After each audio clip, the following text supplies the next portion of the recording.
ali ono je čisto kao suza. Kaže, evo, odričem se srpskog pasoša, jako inteligentno. Golman koji nije mogao ni u jednom evropskom klubu da brani mjesec dana. On i na klupi nije mogao da sedi. Njega su držali u parku u raznim evropskim predstavama. Ajde još, Mariću, još.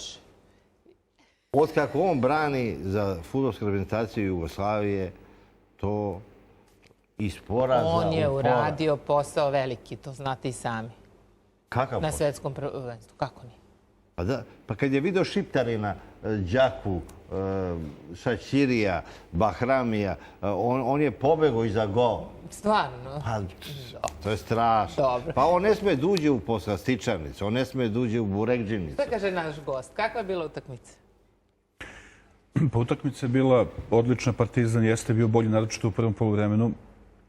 Međutim, ne mora uvijek da znači da, iako je neko bio bolji, da na kraju i pobedi.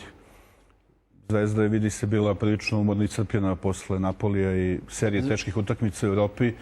Partizan je imao možda motiv više jer bi sa pobedom se približili na tabeli i uspeli da ove poslednje loše rezultate anuliraju. Međutim, sad diskutabilno je, iz nekoliko uglova smo gledali na Kurirovom portalu, ima jedan snimak gde se vidi da je lopta, bar po meni, ne pričam kao zvezdaš, ali mislim da je... Uzmi telefon pa pokaži. Evo, sad ćemo mi da snimimo. Da vidimo sa telefonom. A tamo, ostavili ste telefon. Ima tu iz nekoliko uglova, ali Stojković kaže da to sudija nije mogao da vidi ni u jednom trenutku. On zna šta je uradio i da je bila lopta. Kažu, mnogi pomogao bi VAR, kog nema. Pa glavni sudija možda nije mogao da vidi, ali pomoćni sudija je u tom momentu baš bio u liniji gola. Tako da sad, pošto nema VAR tehnologije još u domaćem prvenstvu, iz onog jednog ugla koji smo mi vidjeli, čini se da je lopta ušla u gol. Sad ne pričam ovo kao zvezdaš, nego jednostavno...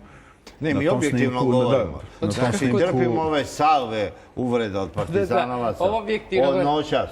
Mitar Mrkela kaže, Stojković je za psihijatriju. Pa on je za posmatranje, ali ne na fudbalskom stadionu.